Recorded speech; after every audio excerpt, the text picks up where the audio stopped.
Monsieur le secrétaire général de la francophonie, mesdames et messieurs les ministres, mes chers collègues, monsieur le vice-président de la Commission européenne, mesdames et messieurs les ambassadeurs, mesdames et messieurs les magistrats, mesdames et messieurs, mes chers amis. Il aura fallu attendre 12 ans depuis la conférence du Caire pour que cette 4e conférence des ministres francophones de la justice se tienne. 12 années, c'est long, c'est même trop long. Pendant ces 12 années, très heureusement, des avancées significatives ont été effectuées. Je pense à la déclaration de Bamako de 2000, qui constitue une véritable charte des droits de l'homme. Il manquait néanmoins ce temps de rencontre, ce temps unique, où ceux qui croient en la francophonie, de la justice et du droit se retrouvent pour réfléchir au sens de leur action. Je voudrais remercier le président Abdou Diouf, sans qui cette 4e conférence n'aurait pu avoir lieu. Je veux lui dire toute l'estime que je porte à l'action inlassable qu'il mène en faveur de la francophonie. Monsieur le Président, Monsieur le Secrétaire général, vous êtes un homme de bien, vous êtes un homme de culture, vous êtes un homme de conviction, vous êtes un homme d'exception, vous êtes un homme de justice. Nous vous sommes tous reconnaissants de donner à la francophonie toute sa dimension politique. Je suis heureuse d'être aujourd'hui à vos côtés. Je tenais à remercier Bernard Kouchner, mais également Jean-Marie Bockel, de s'être associés à l'organisation de cette manifestation. Leur expérience et celle de leurs équipes ont été précieuses pour l'organisation de ce rendez-vous. Leur présence aujourd'hui montre l'attachement qu'ils portent aux valeurs du droit et de la justice. Cette 4e rencontre n'aurait pas non plus été possible sans votre participation à tous, mesdames et messieurs les ministres. Je vois dans votre forte présence l'attachement que vous portez à la francophonie. C'est bien sûr notre langue qui nous rassemble aujourd'hui, le français, qu'il soit celui de Victor Hugo, de Eugenio Ionesco ou de Léopold Sédar Senghor, qu'il soit celui d'Afrique, d'Amérique, d'Europe, d'Asie ou d'Océanie, nous parlons, nous pensons, nous écrivons tous dans le même français. Mais ce qui nous rassemble aujourd'hui va bien au-delà de la langue que nous partageons. Notre communauté est beaucoup plus profonde. Nous partageons tous de grandes et belles valeurs. Nous nous engageons pour la consolidation de l'état de droit. Un état dans lequel les normes juridiques sont hiérarchisées et respectées. Un état dont la puissance est juridiquement encadrée. Un état où la justice s'exerce librement et en toute indépendance au nom de l'équilibre des pouvoirs. La justice doit être indépendante pour sanctionner l'excès de pouvoir. La justice doit être indépendante pour s'assurer que l'État respecte le principe de l'égalité de tous devant la loi. La justice doit être indépendante pour s'assurer que l'État respecte le principe de l'égalité de ses actes.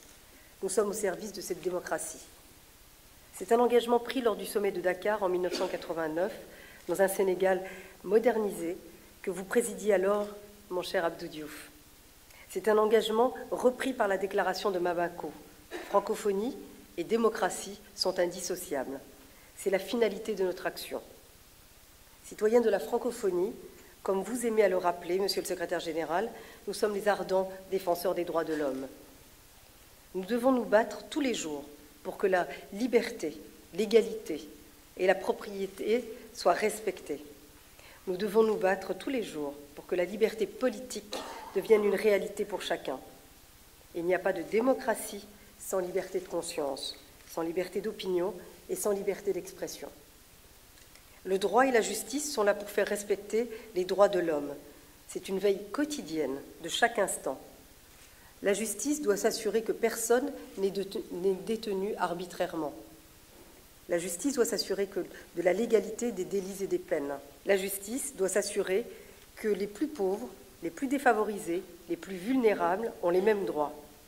Chacun est digne d'être respecté, quelle que soit son origine, quelles que soient ses convictions, quelles que soient ses croyances. Nous croyons enfin à la nécessaire paix sociale. Il n'y a pas de paix sans sécurité ni justice. Nous l'avons rappelé au Canada en 2006 dans la déclaration de Saint-Boniface. L'État a le devoir de protéger ses citoyens. Protection au nom de l'humanité contre les crimes, épuration ethnique et génocide. Protection dans la vie quotidienne contre la criminalité, la maltraitance, les violences physiques ou morales et toutes les formes d'injustice. C'est encore par le droit et la justice que la paix sociale se construit. Je pense à la justice internationale chargée de juger les crimes contre l'humanité. Je pense aussi à nos juridictions nationales chargées de préserver les équilibres de nos sociétés. La justice tranche les litiges du quotidien. Elle nous permet de vivre ensemble.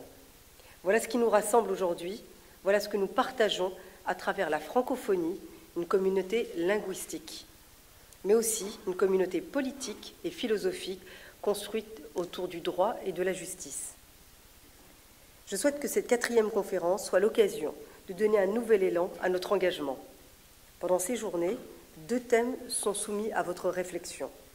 Le premier concerne le développement de la justice pour renforcer les capacités institutionnelles de l'État et prévenir sa fragilisation. Le second thème traite du droit et de la régulation de l'économie dans l'espace francophone. Permettez-moi en quelques mots de vous donner mon point de vue sur ces 2 thèmes. Le premier thème est le développement de la justice pour renforcer les capacités institutionnelles de l'État et prévenir sa fragilisation. Le lien qui existe entre le renforcement des capacités institutionnelles de l'État et de la justice passe, à mon sens, par le renforcement de la démocratie. C'est parce qu'un État est respectueux de l'État de droit, des libertés individuelles et de la paix sociale qu'il est consolidé. C'est parce qu'un État dispose d'une justice sereine et impartiale qu'il conforte sa légitimité. Les premières questions que nous aurons à nous poser durant cette conférence tiennent au rôle de la justice dans notre société. Comment permettre à la justice d'exercer sa mission régulatrice? Comment assurer l'autorité des décisions de justice, notamment celles qui sanctionnent les excès de pouvoir? Comment assurer son indépendance et son impartialité? Nous aurons également à réfléchir à l'aide que la francophonie peut apporter aux États fragilisés. Nous connaissons toutes les difficultés rencontrées par certains États dans le secteur judiciaire. L'inadéquation des moyens financiers, des moyens matériels et humains, ce sont des réalités. Nous devons pouvoir compter sur la solidarité francophone. Je pense en particulier à la coopération juridique. La francophonie a su développer des actions et des programmes de soutien. Je pense en particulier à ce qui a été mis en œuvre, notamment en République centrafricaine, aux Comores, en République démocratique du Congo ou à Haïti, ou encore en Mauritanie. Permettez-moi de prendre un exemple concret, celui de la formation des magistrats. La formation des magistrats sera l'un des enjeux majeurs de la présidence française de l'Union européenne. Franco Frattini, vice-président de la Commission, pourrait également vous en parler.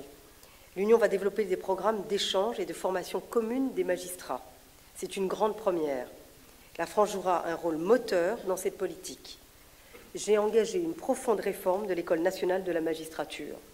Je suis en train de réformer cette école pour qu'elle se dote d'une véritable politique européenne et internationale.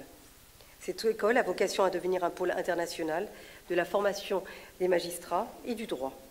Il est important qu'elle puisse accueillir des magistrats francophones pour échanger sur les vertus de nos systèmes juridiques et nationaux.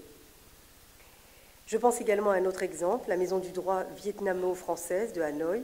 Cette institution a initié dès 1999 un programme de coopération en matière de formation des professions juridiques. Ces résultats sont très prometteurs. Je crois que c'est ainsi que nous enrichirons nos expériences mutuelles. C'est ainsi que nous ferons avancer la démocratie. Le second thème retenu pour notre conférence concerne le droit à la régulation de l'économie dans l'espace francophone. Nous savons tous que le développement économique nécessite confiance et stabilité. Aucune politique de soutien à l'économie ne peut aboutir sans sécurité juridique. Le droit est l'un des moteurs du développement économique. Il doit veiller à la bonne régulation de l'économie et à sa transparence. Les rapports de la Banque mondiale l'ont souligné à plusieurs reprises. Nous devons également réfléchir au rôle que la francophonie peut jouer dans cet essor économique. De quelle coopération avons-nous besoin? Comment rendre un droit attractif pour les entreprises? Comment lutter efficacement contre la corruption qui gangrène certaines économies?